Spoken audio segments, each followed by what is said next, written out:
L'actualité patrimoniale selon les GIRA. Comment changer son taux de prélèvement à la source? Le prélèvement à la source a quelque peu modifié nos habitudes en termes d'impôt sur le revenu.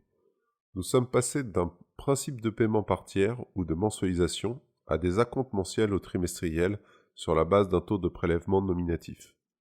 Ce dernier étant calculé sur la base des revenus de l'année précédente, une procédure est prévue si votre situation a évolué. Découvrez comment effectuer un changement de prélèvement de taux à la source reflétant votre situation actuelle. Changement de taux de prélèvement à la source, attention aux réductions et crédits d'impôt. Lorsque vous avez fait votre déclaration d'impôt au printemps, vous avez peut-être remarqué que le taux de prélèvement à la source ne tient pas compte des réductions et crédits d'impôt que vous avez effectués.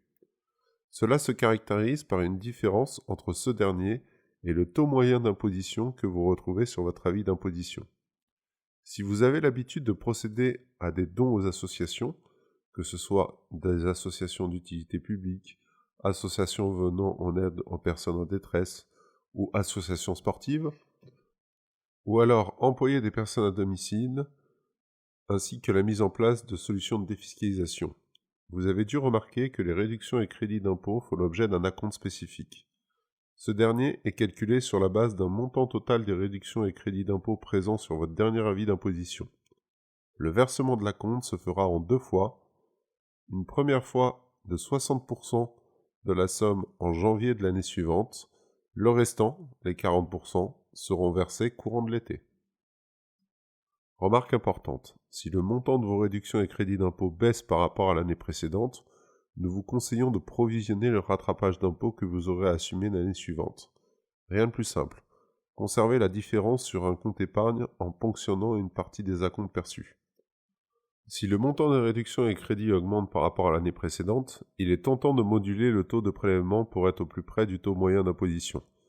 Nous vous le déconseillons fortement si vous ne souhaitez pas payer des pénalités lorsque la différence entre le prélèvement initial applicable et le prélèvement modulé est supérieure à 10%. Par conséquent, la seule solution dans ce cas est d'avancer le montant de l'impôt correspondant au crédit et réduction d'impôt qui sera régularisé en septembre de l'année suivante. Avec la nouvelle loi de finances 2020, il sera désormais possible de moduler l'acompte de crédit et de réduction d'impôt à partir de l'imposition sur le revenu 2020. Cette mesure évitera la gestion de caisse de la part du contribuable cité précédemment. Le cas des déductions et charges sur le prélèvement à la source. Si les réductions et crédits d'impôt ne laissent pas la possibilité d'optimiser le taux de prélèvement à la source, ce n'est pas le cas des charges déductibles. Cela concerne principalement les versements sur le produit d'épargne retraite, PER issu de la loi Pacte, PERP, contrat Madelin, préfonds, les pensions alimentaires, la CSG déductible ou encore les charges foncières provenant des monuments historiques. Toutes ces charges ont un impact direct sur le prélèvement à la source. Les charges déductibles des revenus 2019 provoquent une baisse du taux de prélèvement applicable entre septembre 2020 et août 2021 après la déclaration de revenus. En cas d'augmentation de vos charges déductibles, vous pourrez procéder à un changement de taux de votre prélèvement à la source sans aucun risque de pénalité. Un calculateur vous guidera sur le site impôt.gouv.fr lors de la modification de votre situation. Prélèvement à la source et PFU. Concernant les revenus des capitaux mobiliers, si vous optez pour l'option globale du barème progressif, le taux de prélèvement à la source sera très peu impacté. Ceci est vrai même en présence de dividendes fortes profitant d'un abattement. Remarque, seuls les abattements de droit commun renforcés pour une durée de détention sur les cessions de titres peut avoir un impact fort sur le prélèvement à la source.